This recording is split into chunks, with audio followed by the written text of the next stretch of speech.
Warm greetings, everyone. On behalf of W for W Foundation, a think tank instituted as Citizens Collective, we welcome you to another session of Wednesdays for Water. The conversation today is on experiences from the Integrated Lake Basin Management.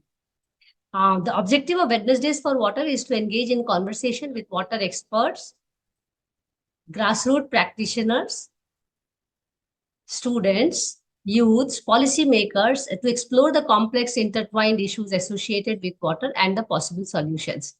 We have expanded since then to have more activities like Friday Waters and Monday Munching with Women for Water, besides activities, um, physical activities such as organizing water workshops, water walks and talks, seminars, special courses, and conference panels to continue the water conversation in various possible ways.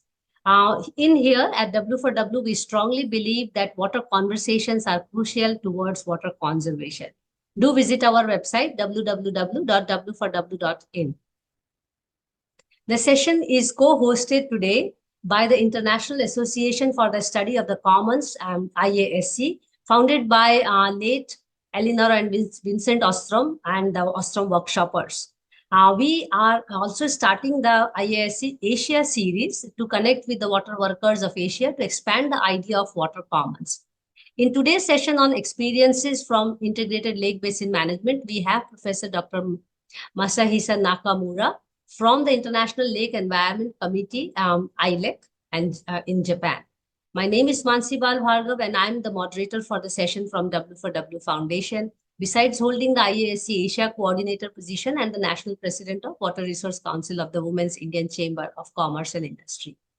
So just to give a brief overview of the lake series and particularly the Integrated Lake Basin Management, as it is called ILBM, it is an approach towards lake conservation and management, and Nakamura Sensei is going to elaborate on this further. But importantly, the ILBM has stemmed from the IWRM, which is Integrated Water Resources Management, and is conceptualized at the International Lake Environment Committee, which is ILEC, by the team Nakamura. And I'm adding Sensei, that's a Japanese way of respecting a senior or a person. So Nakamura Sensei was also the advisor behind the National Lake Conservation Plan in India, which is now amended to National Plan for Conservation of Aquatic Ecosystems in the Ministry of Jal Shakti and Ministry of Forest and Environment and Climate Change. The ILBM is now a policy and practice tool for lake conservation and management, not only in India, but several other countries. So during the discussion, well, we shall look into the importance of ILBM, its application in other countries, its adoption in India, where he was quite instrumental, and what do we learn from it to move further. So before I invite him to make his presentation, I would like to have a brief biography for our esteemed speaker. With a rich experience through his professional career working for and or assisting activities of the UN agencies, WHO, UNEP, World Bank, GEF, just to name a few, and technical collaboration agencies in Japan such as JICA and JBI, international NGOs like ILEC, and government institutes, particularly as director of Lake Biwa Research Institute in Shiga, Japan. Over the past decades, Professor Nakamura is a well-known figure in the water sector, especially focusing on lakes and wetlands. He's been involved in a number of important environmental policy matters related to water management, both in Japan and globally. While his current major research interest is in the general area of environmental policy development and implementation for IWRN, particularly of those related to lakes and reservoir basins, which is again ILBM. And his broad professional career is of unique value to those who share common interest, be it students, faculty, local community, policy practitioners, and even politicians. I know him for quite a long time. I was referring his work, but recently I met him in November 2023 at Lake Balatonphur for the World Lake Conference, which happens very regularly. We are inching towards 2 decades, I think, or more than 2 decades of it.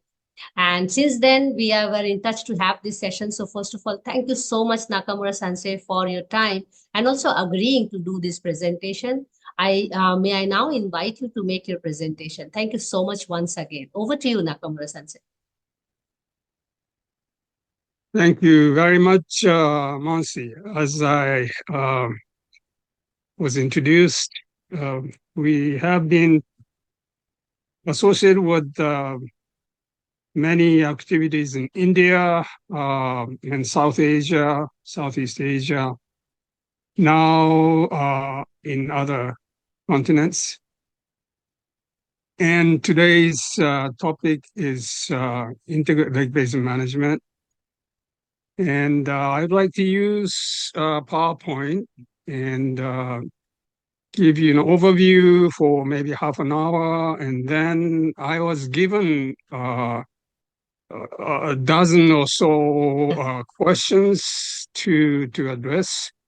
So I'll touch on those questions. And maybe there may be some interactive dialogues with people participating in this Zoom meeting. And I was also just informed that this will be uploaded in the YouTube at some point. And so it's very good that a lot of people will be able to take advantage of this exchange, particularly in relation to these questions. Very nice set of questions that I thought was very useful for us in other activities related to the subject. So let me share this PowerPoint and let's see. Where did it go? Okay, here you go.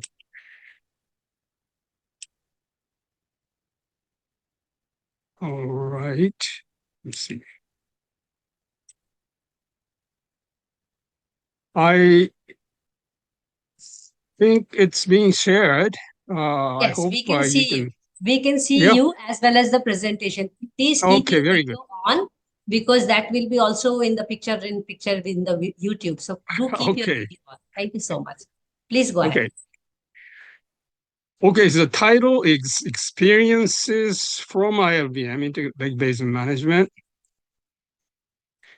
This is Lake Biwa in the back, snow-capped mountain ranges around, very different from tropical regions, but of course, in northern part of India, you have Himalayan water tower region. But if you go to other regions, there are lakes of different kind, a variety of typology of lakes. But let me just carry on to cover some of the subject areas. The first subject area is global distribution of lentic waters. I'll define this lentic waters, but for the time being, it's the lakes. And this is the U.S. Geological Survey PowerPoint that was available for us to use.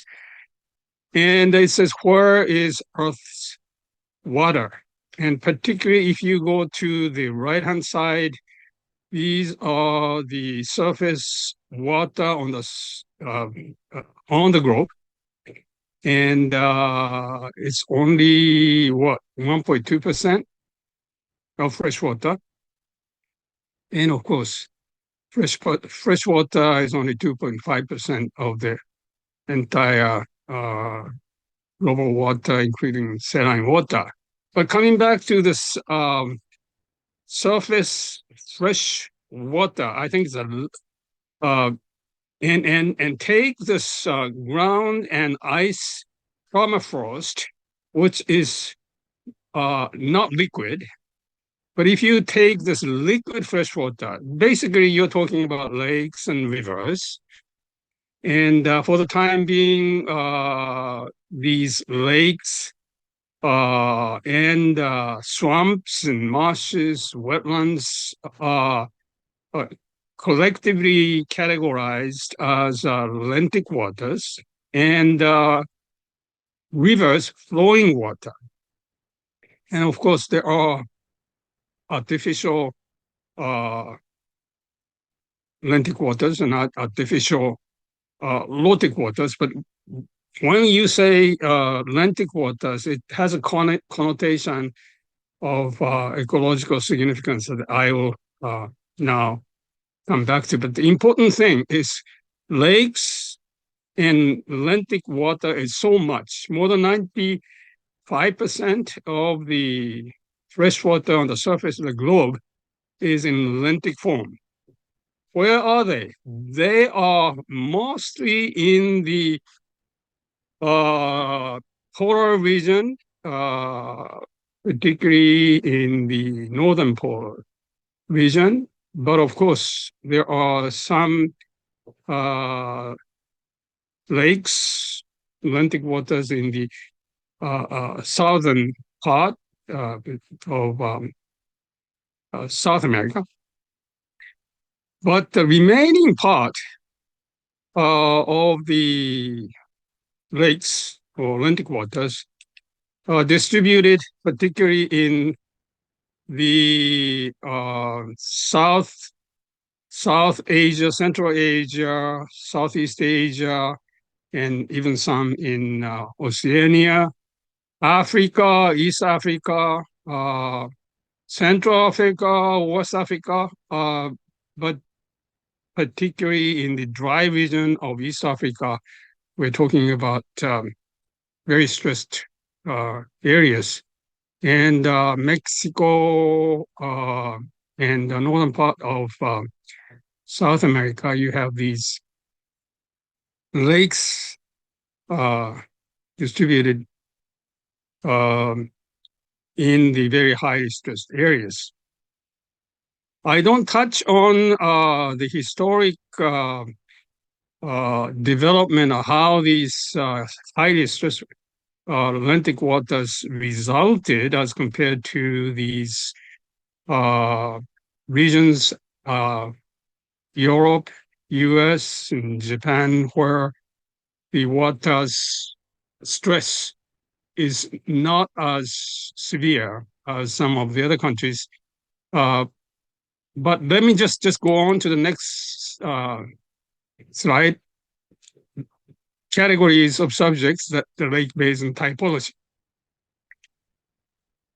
Now, as I mentioned, there are so many different types of lakes, broadly distributed among continents, and they can be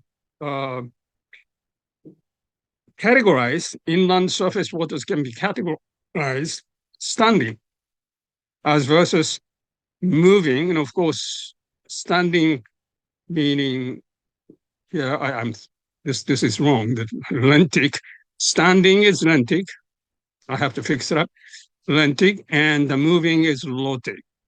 And lentic water, lakes, reservoir, ponds, and wetlands. And of course, lotic waters, rivers, streams, irrigation channels, and so on and so forth. And when we say lentic water or lentic lotic water as compared to, for example, the very common terminology of the similar situation is the hydrostatic, hydrodynamic systems, is that the terminology of this lentic lotic come from ecology. And ILEC's interpretation for management and policy is the extension or expansion of the ecological concept into something more related to human engagement. So the definition which we use, ecological anthropogenic state of water with evolutional and historical memories of human nature interactions. And this is very important definition for ILBM because it has history, it has human nature interactions. There are many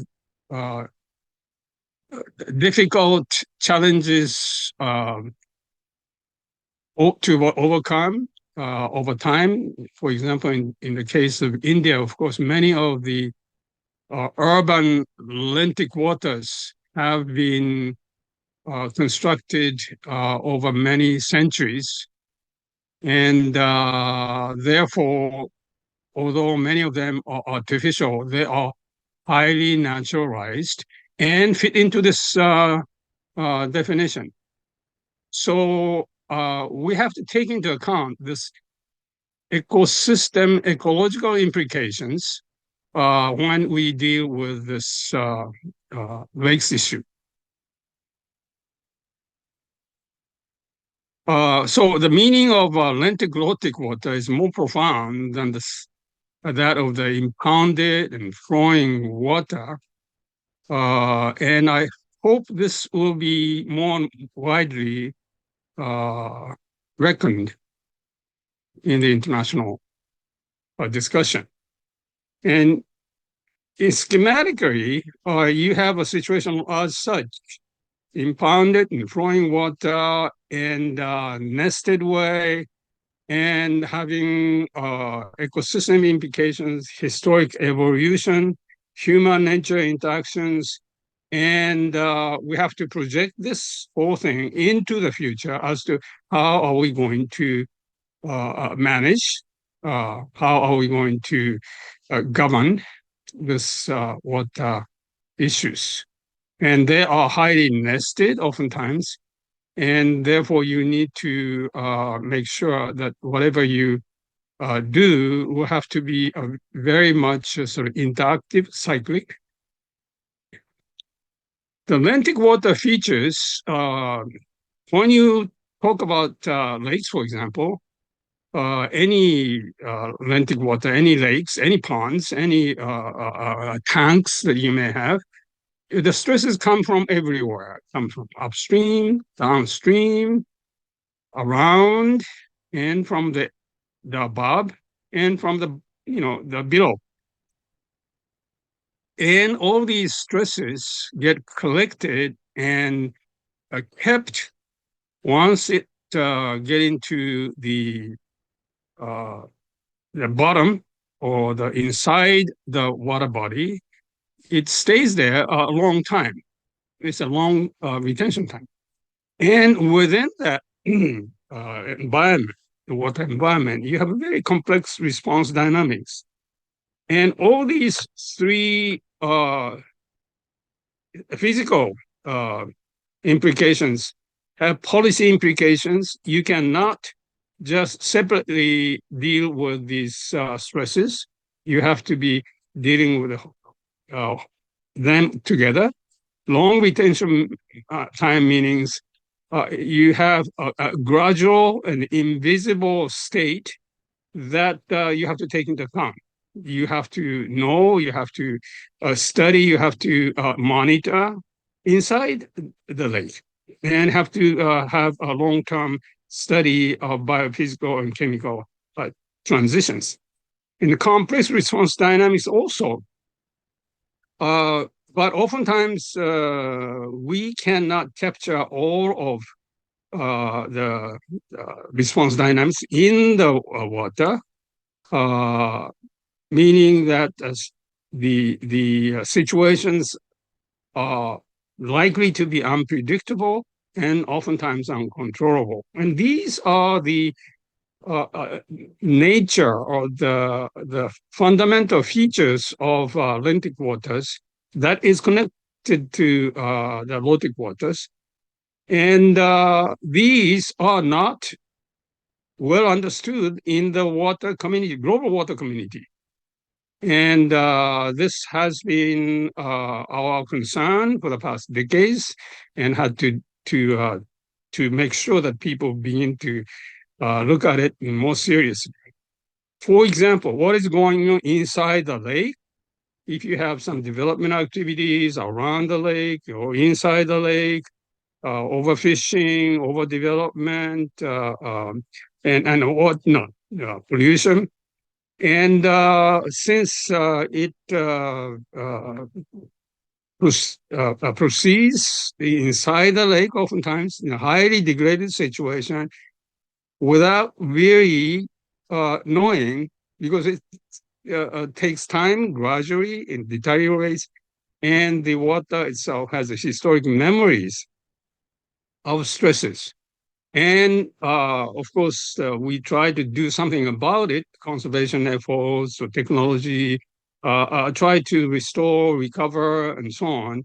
But what happens is that you will not, in general, in the case of lakes, uh, recover totally. So there's a gap between where you started and where you will be able to reach, even after many efforts. And this is a very good case where this ecosystem service framework will apply very well. In the case of uh, lakes, you have resource provision service, water supply, fish, and whatnot. And then you have the regulating service, self-irrigation, uh, uh, the retention capacity, ecosystem restoration, biodiversity, food chain, and so on and so forth. And of course, if you have a very sound ecosystem, then you'll be able to create a very nice scenic value and other historic memories, including religions and traditions and so on. These are all values of different kind from resource provision service, and they are all supported by the geology, hydrology, and climatologies and so on. And if you are not very careful and you are so over focusing this resource provision service, the tendency is that you exploit resource provisions too much. That will affect the regulating service, this squatter areas, development, illegal settlements, or pollution, whatnot, and really destroys this regulating service. And loss of regulating service, of course, lead to loss of resource provision service as well as cultural service. And eventually you come to a point where, well, we don't need this kind of degraded water bodies, and they want to transform it to something, a parking lot or industrial development and so on. That has been happening all over the past centuries. And so this, without timely conservation, all ecosystem service may disappear, particularly in the case of this uh, lakes within the framework of ecosystem service. Now, lake management, although we use the term management, is really the governance improvement that we have been studying over the past 20, 30 years of many lakes. This is one case in 2003 through 2005 around the world, and came up with the knowledge that lake management requires institutional aspects, policy mix, participatory process, scientific explorations, technological interventions, and financial options of various kind at various levels. Some are well balanced and addressing this holistically as a governance improvement challenge, but in many cases around the lake, some or all of these six pillars of governance, as we call it, are not functioning well. So we came to this idea of this ILBM. Regardless of how the lake look like, they all have six pillars of governance at in some form or shape. Six pillars of governance in this way, and of course, we would like to have all these pillars in styles in a very strong and well taken care of and continuously improved. But in reality, you have some pillars missing and some broken or some frail and so on. So the situation has to be gradually improved to be made into something that you like to aspire for. How does it, should it happen? You look at the, acknowledge the state of Lake Basin, identify issues and needs and challenges, and then you have to seek ways strengthening each of these six pillars of governance with broad participation of the stakeholders, including governments. And then you have to incrementally address this improvement of pillars and monitor and do reconnaissance survey. You need the inventory and database to make sure that you have the historic record how you have been doing, and of course you need continuous support from the government in ways of funding or policy interventions, political support. And you have to assess this governance improvement, and you have to do this cyclically over many years. And you, of course, I would like to eventually have this uh, situation. Everything is all perfect, but it never happens. It's a continuous effort, and it'll have to be a long-term challenge. And what you need is not to reach to the state five, but you have this cyclic process instituted so that you will continuously be working on improvement of governance. So that's what this ILBM is all about.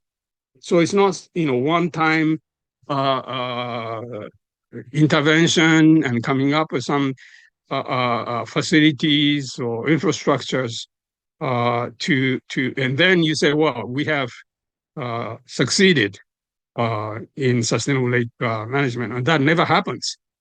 And that is the fault of this SDG when it comes to lakes, saying a lake has to be restored to some state by 2020 or 2030 or whatever. It's not like that when it comes to dealing with this very important natural asset that we depend on for not just now, but for many decades, for many centuries, and maybe for zillions of years. So expanding the range of ILBM applications, as Mansi said, we have been doing it in many countries, including India.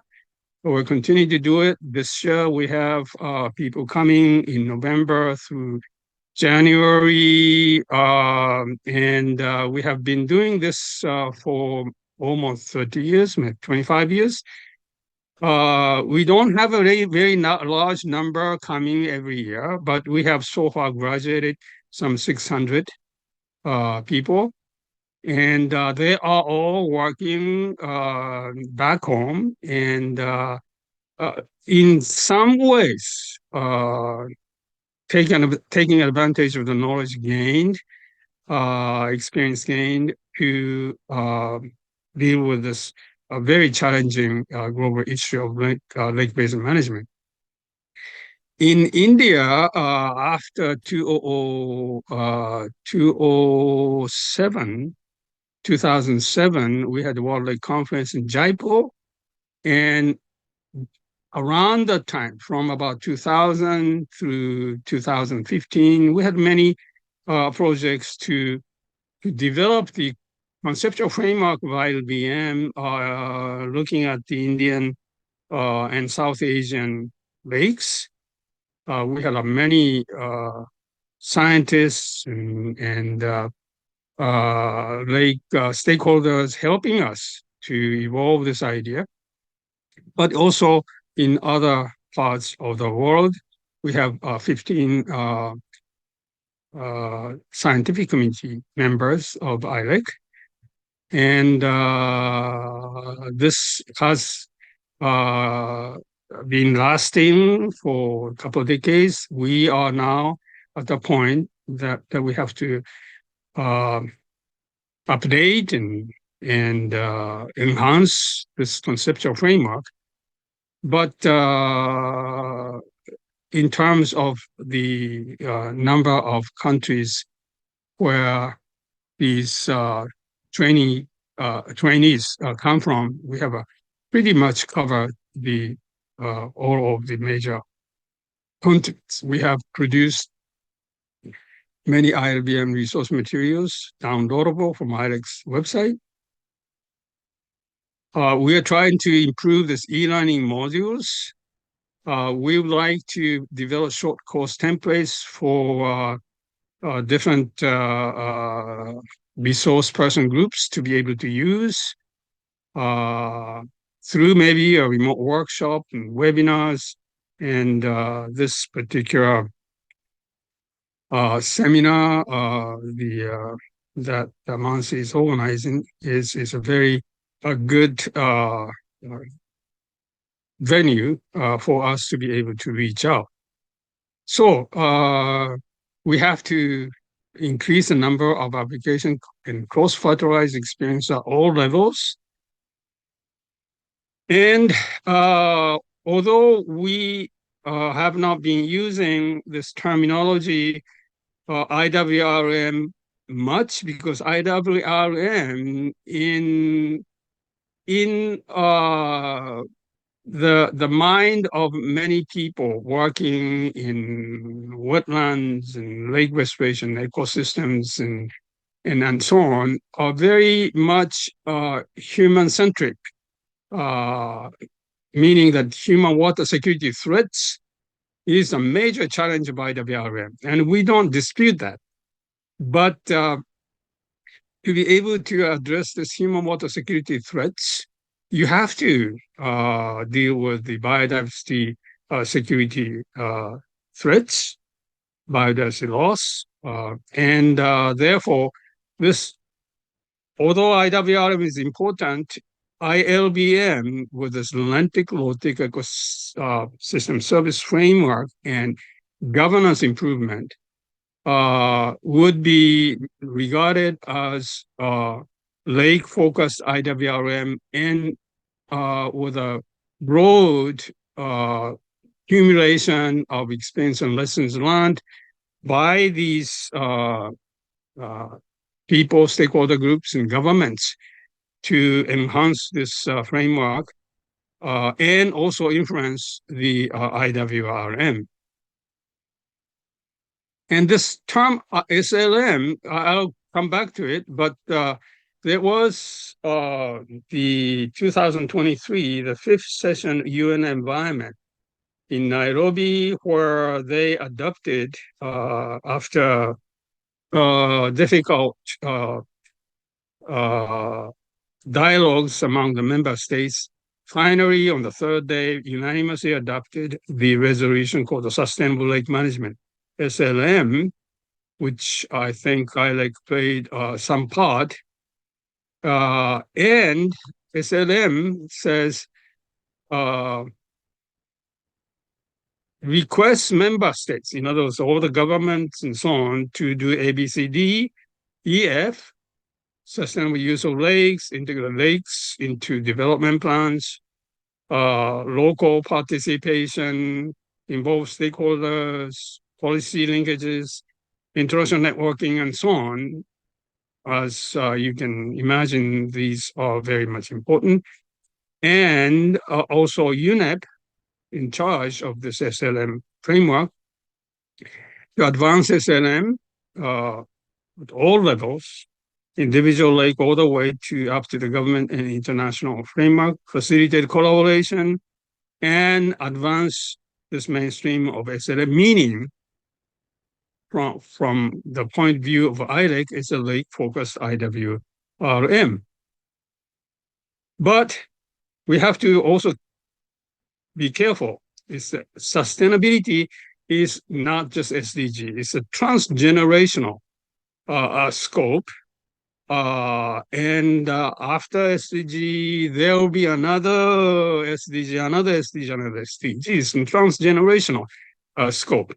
So don't be too optimistic that once we focus on SDG, lakes problems would be solved. Never, and it's very difficult right now. It's not progressing very well. Lakes, we are talking about all global lentic waters.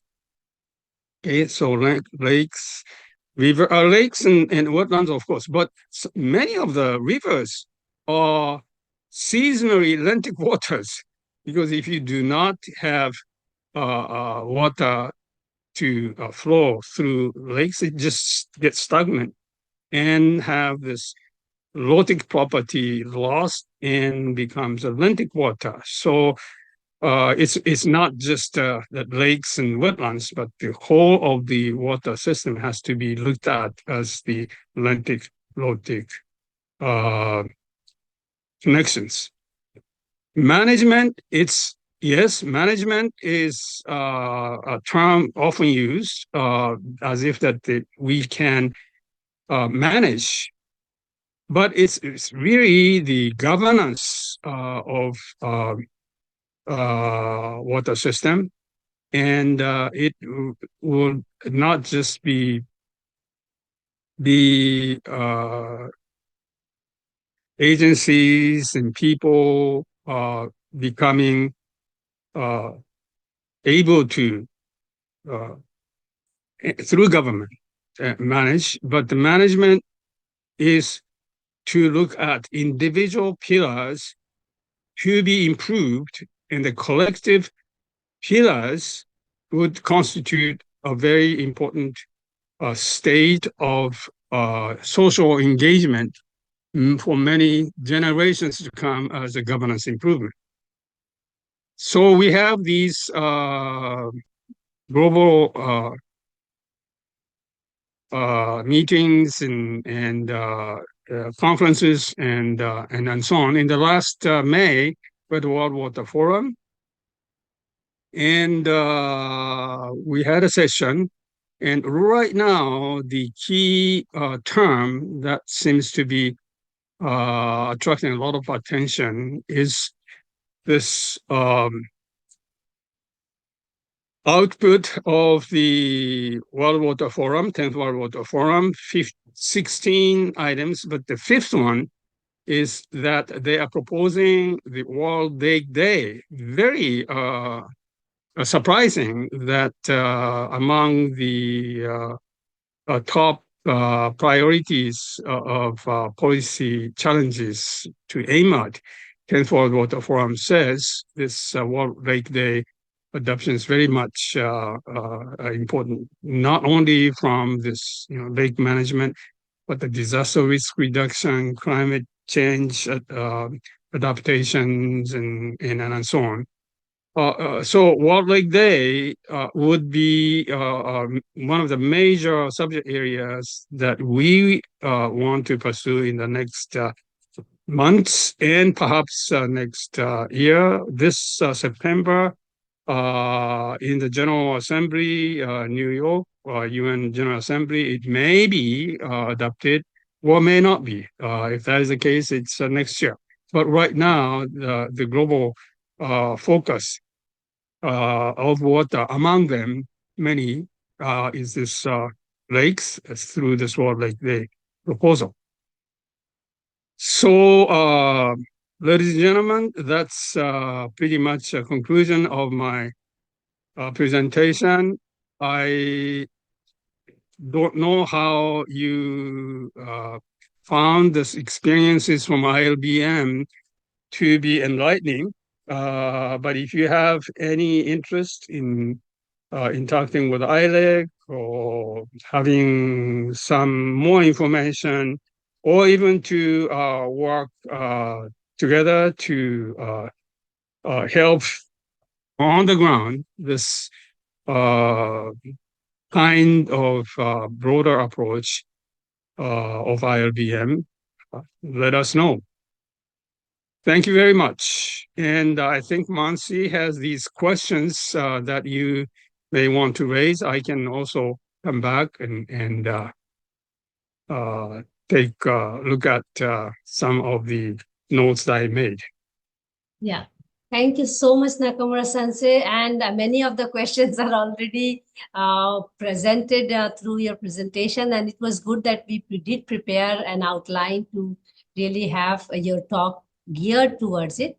However, I still have some questions which have arisen from the presentation. But at the same time, I encourage all the participants who are here to really take this opportunity to connect with you. And then maybe I start with warming up of the questions, and then maybe participants can start posting their questions in the chat box. But I will request you to really unmute yourself and speak to him directly, because then it's more human touch in this digital connected world. So let me start with my first question. You had already elaborated very well the difference between lentic waters and lotic waters. In the time today, when we look at, as you already mentioned, 90% of the fresh water system is in the lentic ways. It reminds me of the way we have been looking at lakes in India, where they are seen more as a piece of land. So a lake lost is a land gained, when we talk about in lentic and lotic form. We have also lost many part of the rivers, for that matter, even if they are flowing water bodies. I would like to understand from you, because policies are not made based on lentic or lotic, but do you think when you were working on the integrated lake basin management, there was even a talk about how IWRM or ILBM can be looked together, because IWRM specifically looks closer to rivers. It looked more into the rivers, and that's where your role and ILEC role became very important and instrumental to really take out the lake component of it and specify the lentic part of the water body. So just it's question come comment, but do we really make this difference now in our policy setup? I don't necessarily agree that we are moving towards much broader understanding of water systems, including injection of this idea of the lentic water, lentic water systems, the ecosystem service. But all of the lake or lentic water, or maybe let's just stay with the lakes or wetlands, in some way managed.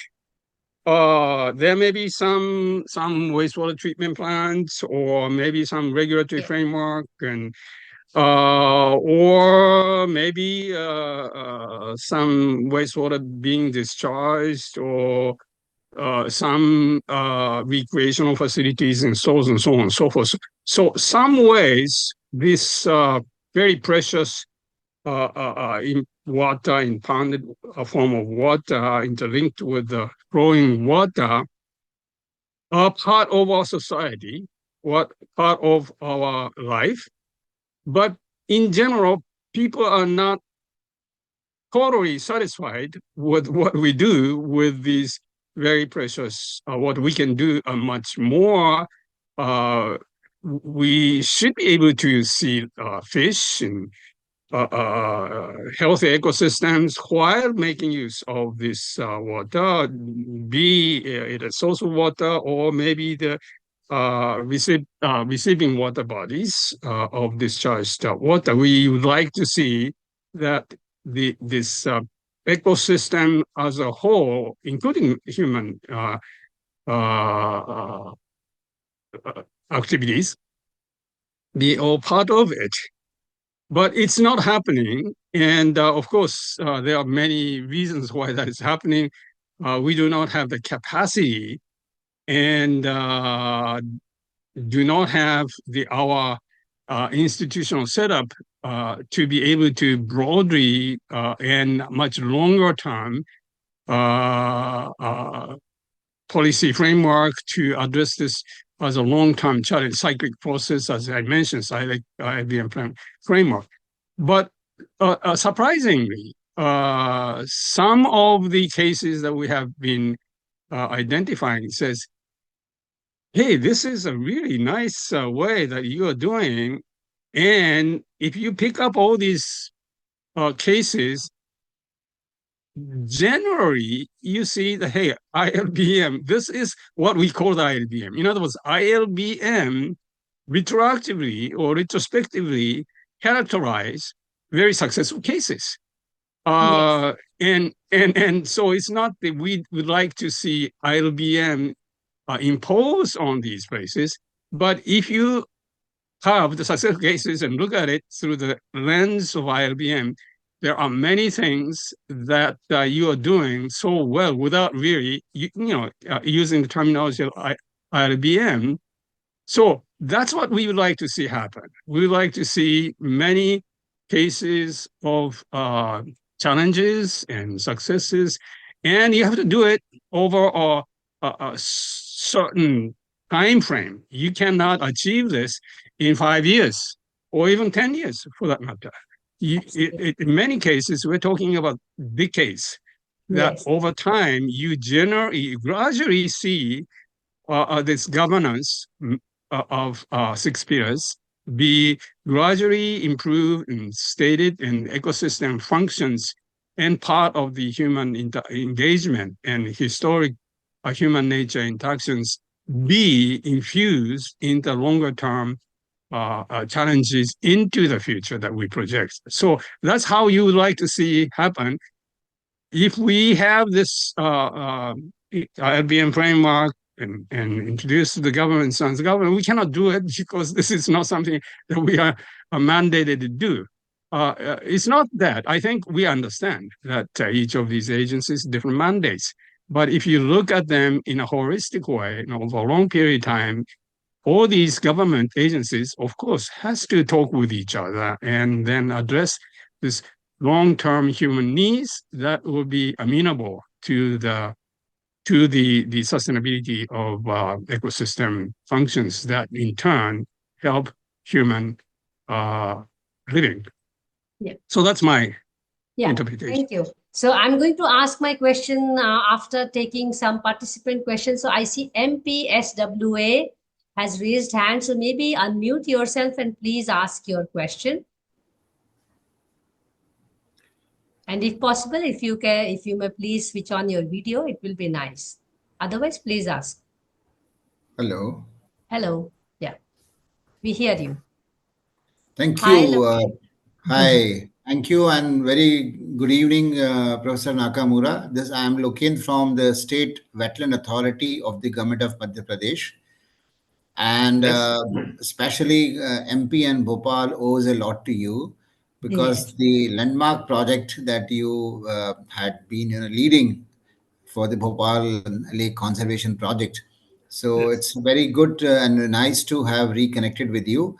You recall that we had invited you in 2014 for an international Yes. conference, and you gave a very interesting keynote address in that conference also. Mansi was referring about it. Yeah, I was telling him that hardware and software is still in my head because that was the Yeah, time I was submitting my PhD, where I used ILBM, by the way, to analyze yes. lakes. Go Yeah, ahead. so I'm joined by my colleagues also who are also listening to this conversation.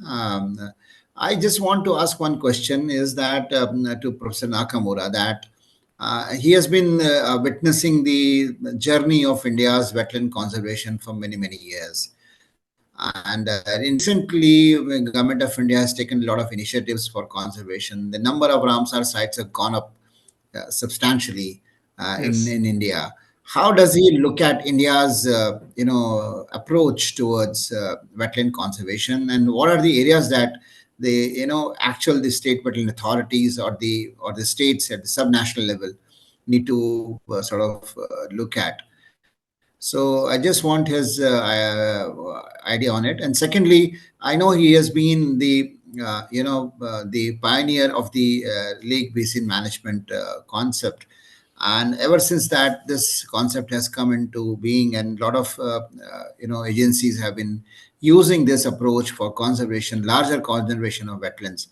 But are there any, scope, and how satisfied he feels as far as lake basin management is concerned? I'm asking this question because in India's wetland rules, the concept of catchment has not been as highlighted as it should have been. It has given it another term, what we call is zone of influence. So to Mm. me, zone of influence of lake and its catchment is one and the same thing. It should have, ideally it's the same thing, but it Mm. is not. Practically, the zone of influence is smaller, very smaller area as compared to the catchment of the lake. So, therefore, do you feel disappointed, or you feel that there is some more that needs to be done? So, I'm asking a mixed question. How do you look at India's journey towards wetland conservation, and your own assessment on the lake basin management approach? Thank you. Right. Thank you very much. Yes, it's a really fun memory of going back and forth to Lake Bhopal, Bodge Wetland, many friends, many groups of people, citizens including, very much participatory in our work. Of course, we had a JBIC and JICA also being part of this project. And actually, this Bodge Wetland project is among the most well-known of at least a very comprehensive approach of addressing this water ecosystem challenges over many decades, part of which is such a important human activity centers in that region of Bhopal. And also through this project, a lot of efforts were made to develop science and science policy interface. The government has to learn science, and scientists have to learn from politicians and so on. And also, Bodge Wetland, Bhopal had a lot of interlinkages with other similar cases in India. So overall, I think your case of Lake Bhopal is very instrumental in looking at the situation. There are many, of course, things that needs to be done.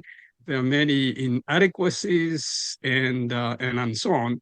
But I think we are not talking about that we are stopping it and then have to say, well, have we been successful or not successful? But I think this will have to be, as I said, a transgenerational challenge, and we'll have more involvement, more interactions, more cross-waterization, and just being a center of these activities in India, and not just India, but in other parts of the world. I think this is very important feat that we'll see having been achieved.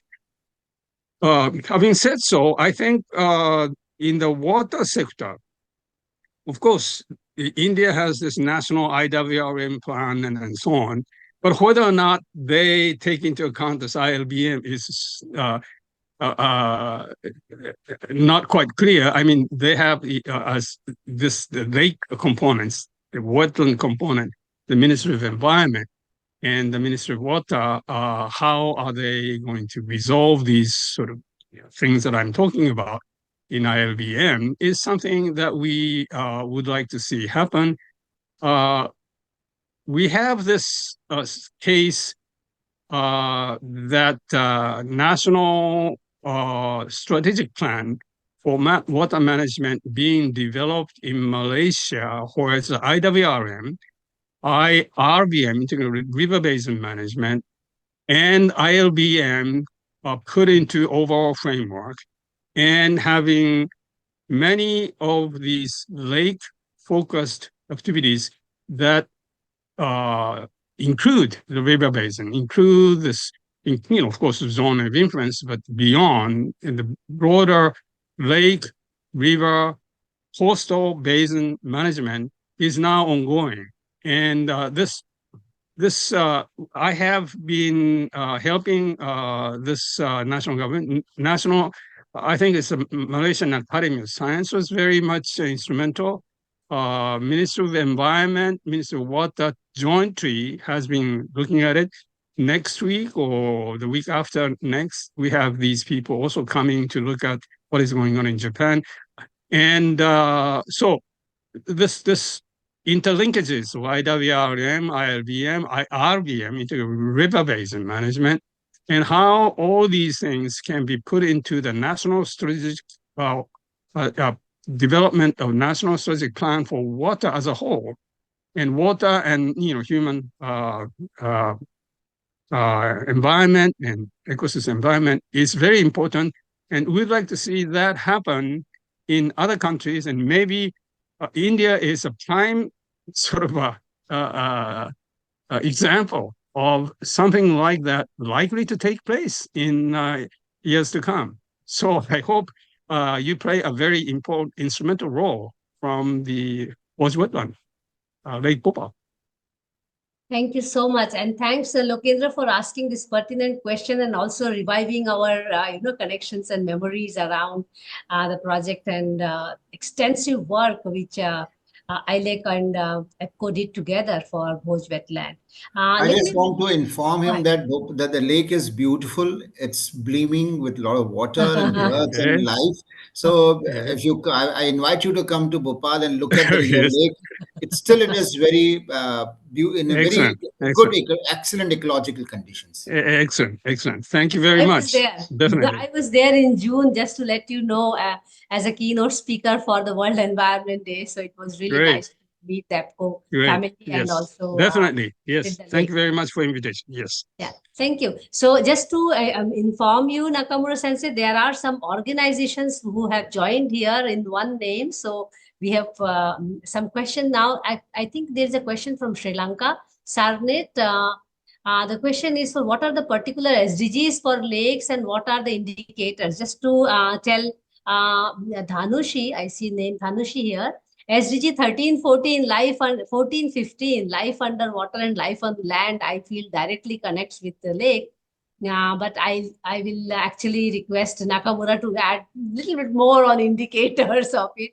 But I like the way you said that SDGs have really set the goals in terms of times for lake, and that makes it very difficult. And I am very happy to see that in the World Water Forum, you guys discussed about these things. And you also mentioned at length about transgenerational part of it. So would you like to throw some light on this? Yes, thank you very much. I have another question. Yes, go ahead, Dhanushi. Please. Thank you for the enlightening presentation, Professor Nakamura. So I'm also interested in, like you mentioned about conserving lakes as part of the restoration processes. So how could we link that? There is a link, but how could we make it more visible, or how could we highlight rainwater harvesting yes, for restoration of lakes? Yes. Because that is one of our interest areas. Yes. Of course, rainwater harvesting, and it's probably one of the most attractive way to identify ourselves with the water that is so close to us for not wasting what's being given by the nature, and also that to link up with this lake restoration is a great idea. So as much as possible, this not only as a sort of a management challenge or technology of rainwater harvesting, but it's more sort of a spiritual issue of making sure that we are not just talking about this, the water resources per se, that we have this water available and we have to make best use of it, and then we start looking for other sources of water and forgetting about that there are so many sort of interactions with the nature, including the rainwater harvesting or rainwater as part of this health and ecosystem health and human health. And of course, if you go any other places where the water is not immediately available through this technological interventions, the pipelines and wastewater treatment and so on and so forth, you really have to depend on rainwater. So on the one hand, yes, there are so many practical implications of rainwater being part of this water as a whole, but also that I think we learned a lot from US side, South Asia side, that the rainwater component is very much part of this, what we call,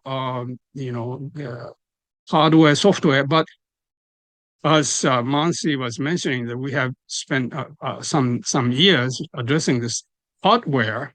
This is that you have to respect, you have to be modest about nature, you have to make sure that you will be able to communicate among yourselves and also between the human and the nature. And this one component would media of communication, or media of engagement on this broader hardware context is, of course, this rainwater as a very symbolic existence. And coming back to this SDG, yes, there are so many descriptions and targets and goals in 17 SDG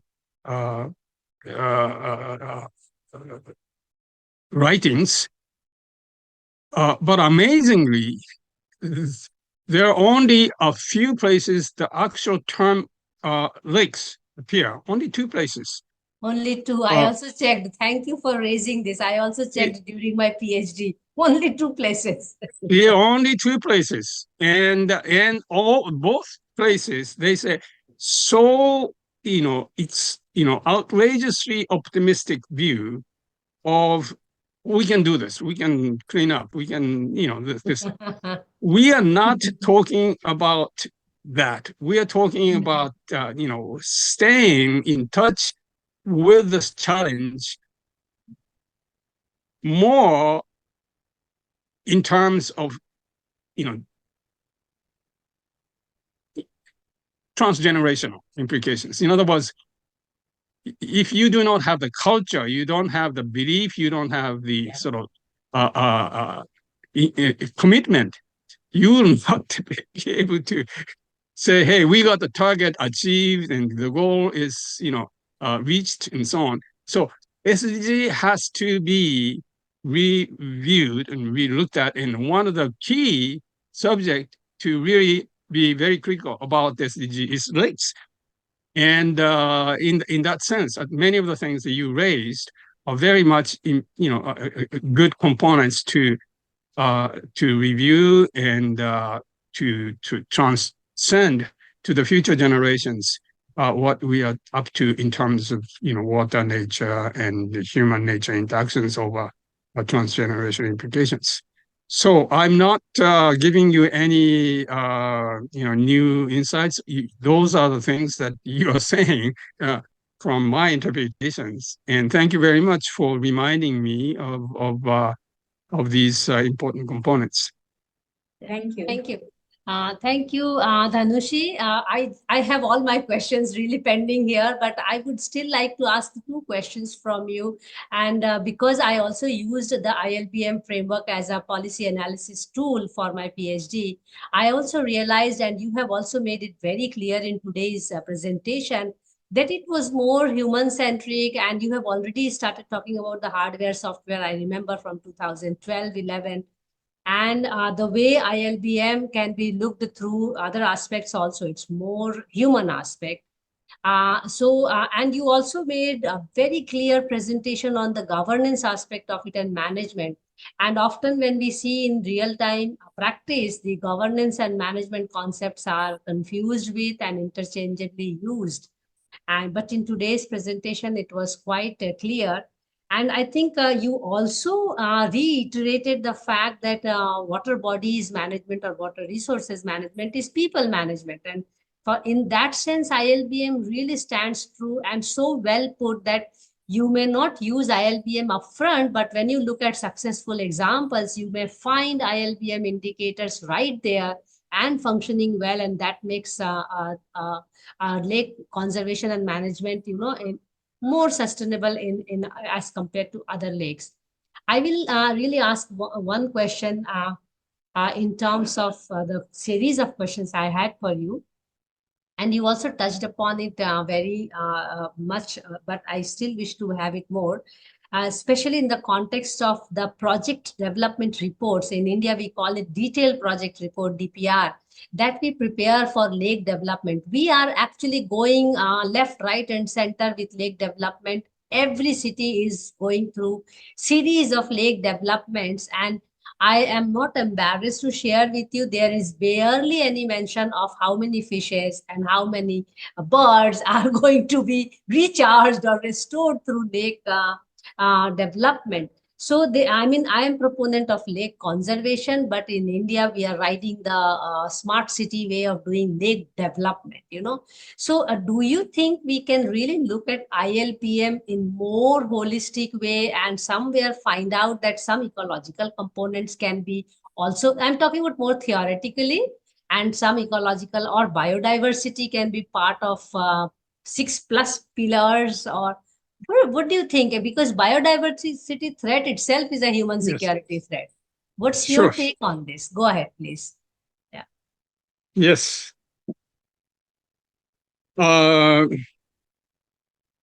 Biodiversity security and human water security are, of course, closely interlinked. Yes. And in short terms, maybe we sort of mistakenly or in some misguided way say we can just leave this biodiversity aside for the time being because we have to live. We need water. We need human water security. But at the same time, we have to give some considerations to the biodiversity. Well, it's not like that. Unless you look at the biodiversity security as a center of this, water management, human water security threat, you will never be able to go the other way around. In other words, you have taken care of human water security threats. Now we can go to the biodiversity security. No. It's a very much interlinked work. And the governance, it's not just the management of individual, pieces of pillars, but collectively addressing this issue is the governance, and the governance of human water security threats and the biodiversity security threats in the case of ILBM are very much integrated. And that is the, very good sort of feat of this process. And of course, you have ups and downs, and you tend to forget about this biodiversity, overdo this, that, and so on and so forth. But if you look at the cyclic process and see always in incrementally, gradually, how are we doing overall, and look at what is missing in terms of a good balance. Can we? Is it part of the enhancement of participation, or we are missing knowledge, or is it that the money is going to just the resource exploitation, resource development, but not so much the resource conservation? Each and every pillar has to be periodically reviewed and incrementally adjust. So the over period, maybe even in a generational period, you slowly to be able to put these things together and eventually to be able to balance. So if you see today, well, these are not done in municipal, the urban planning and resort development and smart cities and so on and so forth.